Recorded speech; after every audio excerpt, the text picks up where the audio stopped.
So ayun po mga kalingap, sa inyo po lahat, mga manonood, mga nagdasal po at nagpadala po ng pandagdag na tulong, no?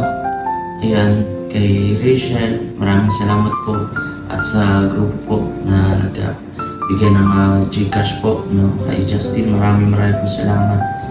Yung kay Rachel, maraming salamat. Kay Roel, yan, sa inyo, nagbigay ng financial, maraming salamat, no? At ang aking mga tita, simula pa ng pagpa-vlog ko na andyan na, no? Si Tita Cora and si Tita Nicole, maraming salamat po.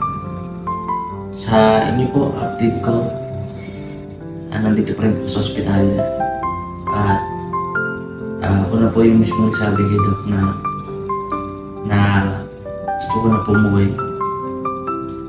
Hindi dahil sa di pa tayo masyadong recover, kasi medyo masakit pa yung lalaman natin. At medyo na lang na hindi tayo nakakalunok ng matatigas na pagkain o malaking pagkain. Pero yun nga, mahal itong ospital. So, sa buting doon na lang tayo sa makauwi. Kasi abutin tayo dito ng birthday natin o kaarawan natin. And gusto ko nga is pumunta ng simbahan para magkumbisal sa lahat ng mga nagawa ko kasalanan. Kasama na po dito. Siyempre, diba, naturingan pa naman tayong vlogger, charity vlogger. Kung nakagawa tayo ng mga ganitong kasalanan, ay tila hindi maging magandang ehemplo sa mga manonood natin ito o sa mga nagmamahal sa atin. Kaya hindi itong gagawin natin, kumbaga hindi po ito para din sa mga manonood natin, para sa mga nag-iidolo sa atin, kung hindi para po sa atin talaga to, sa kaluluwa natin, sa sarili natin. Kaya siguro tayo pinapasukan ng mga ganitong pangyayari sa buhay dahil hindi masyadong matibay yung pananampalataya natin sa Panginoon. At isa pa, talagang hindi ko, kahit sarili ko, hindi ko po talagang gusto na gawin to. Kaya sabi mo ng iba na porkit merong kumaga nag-suicide, ay may sira na sa pag-iisip. Hindi po ganun. Pagkaiba po yun. No? Kung meron po kayo talagang malalim na pag-aaral patungkol dito, no, ay malayo po siya.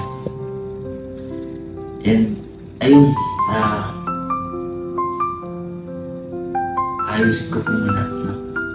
Pero it doesn't mean po, hindi po ibig sabihin noon ay hihinto na tayo o hindi niya na ako makikita as in sa social media. Siguro po ay konting araw na makarecover lang tayo.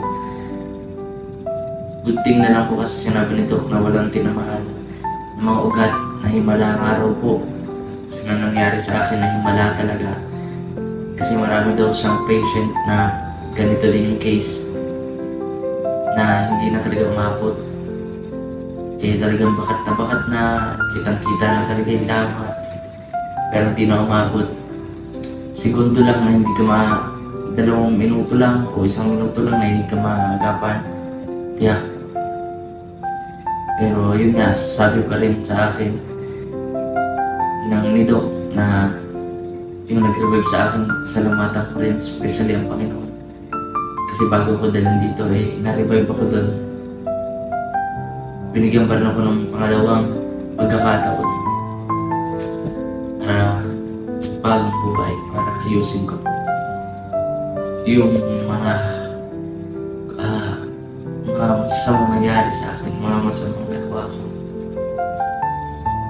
Kaya ito sa pangalawang buhay, gagawin ko po na yung dapat. At ilalapit ko na yung sarili ko sa Panginoon palagi. Para mas lalo akong gabayan at ang pamilya Kaya sa mga nagdasal po, sa mga nag-alala, pasensya na po kayo. No? Pasensya na po kayo, mga tita, mga nanay, sa mga nag-alala.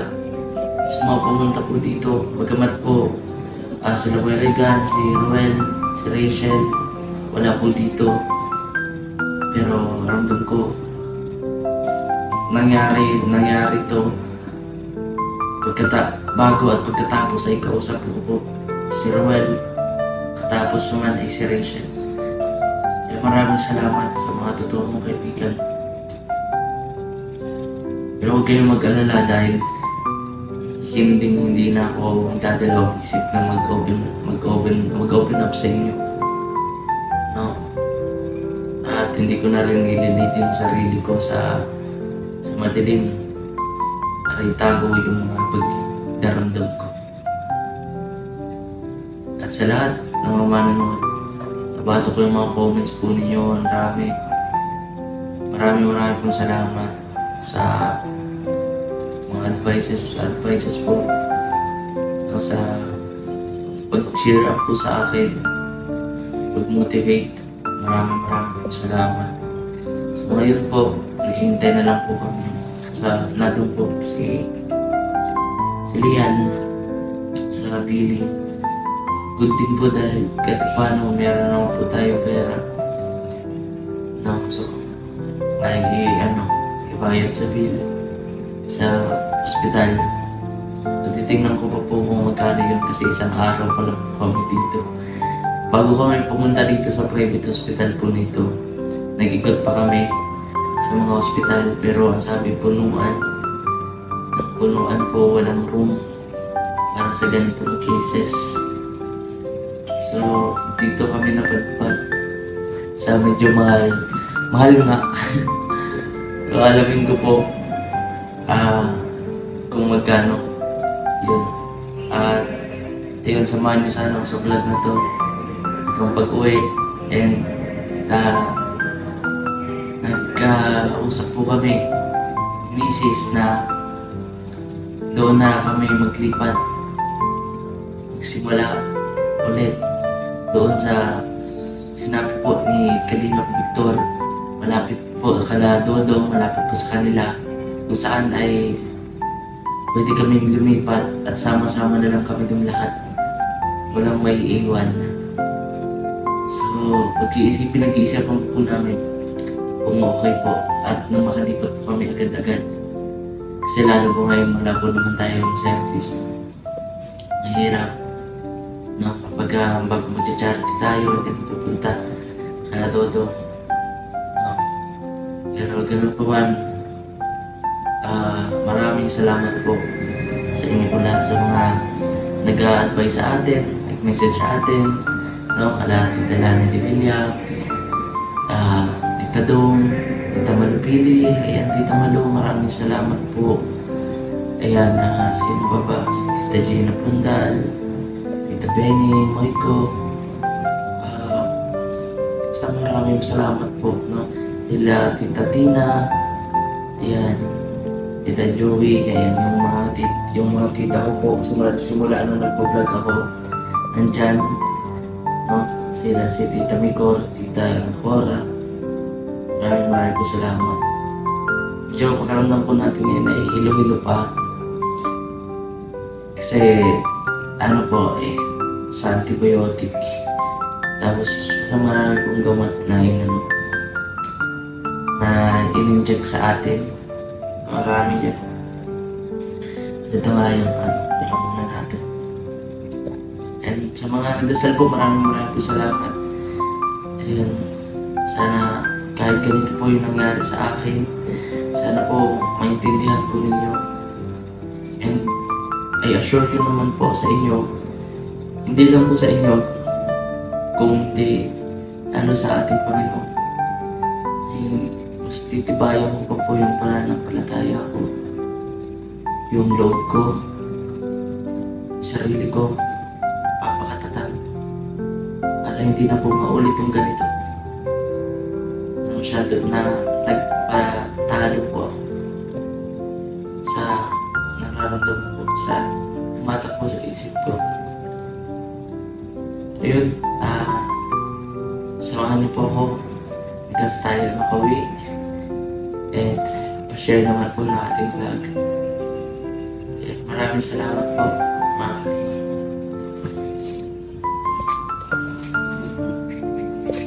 Mga kalingap, at adong pa rin po si Mrs. na sa billing. And pumunta nga rin po pala dito na sila. Una po pumunta dito sila ni Kuya Alex, no? Mga kasama ko si Kuya Alpi, Kuya Toto, Kuya Victor. Pumunta sila dito. Salamat po, no? Nagdala pa nga sila dito ng pizza. Nagkain-kain kami dito. Pero yun nga lang, di pa ako makalunok masyado. Ayan, pumunta rin po dito nung nabalitaan po Ninong Balasados Matubang yung nangyari sa akin. Agad po pumunta po siya dito, kanina lang. Yan, nag-usap po kami sa kunento ko ano nangyari. And yun, maraming salamat po Ninong Val, no?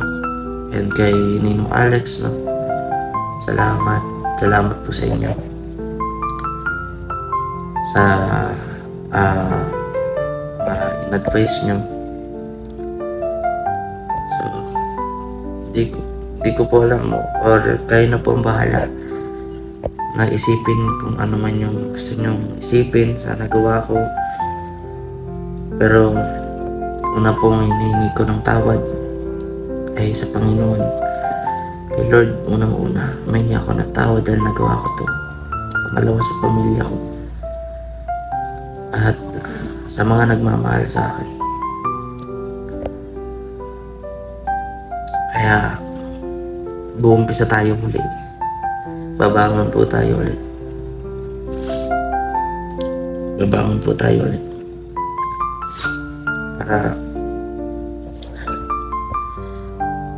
Para sa pamilya, para sa sarili natin. Maraming salamat po sa mga patuloy na nagmamahal, nagtitiwala, at sumusuporta sa atin na kaya natin itong malagpasan. At I'm sure naman po malalagpasan ko to. Sisimula ako ulit.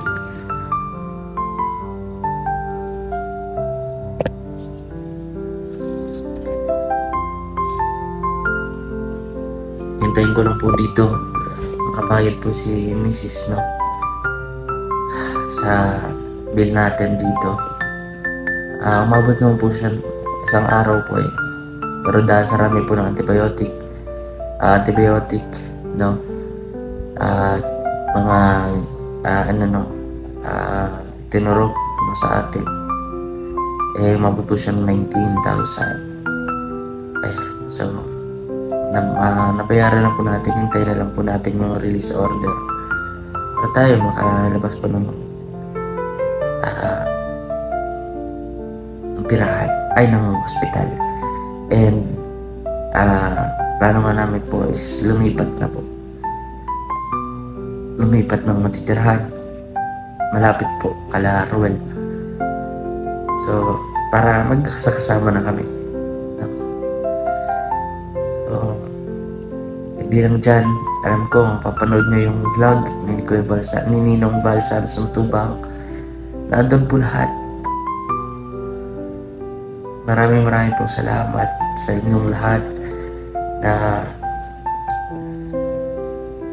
nagdasal at nagpabot po no, ng tulong sa GCash. Yun, may nagpabot ng 1,500 no, sa pamagitan kay Justin. Ayan, maraming salamat po. And si Rachel nagpaabot siya ng 3,000. Si Tita Malu, ayan, maraming salamat po.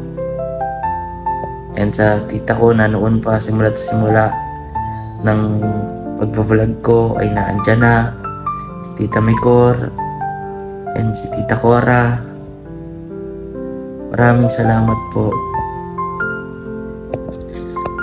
Maraming salamat din kay Lord kasi binigyan niya ako ng pangalawang buhay na makasama ko pa ang pamilya ko na madagdagan pa ang edad. 27 years old na po ako. 1997. At kita niyo po, sarami siguro lang iniisip ko. Akala ko 28 years old na ako. Yung pala, 27 pa lang. Pero, sahan niyo po na hindi na po ito mauulit. At mas lalo pa po natin patitibayin yung relasyon natin sa Panginoon. At marami po akong natutunan na aral dito sa nangyaring to. Maraming salamat po. Hindi nga po. Palabas na tayo ng ospital. Sundayin po kami nila Kuya Victor. Ayan nila Kuya Toto.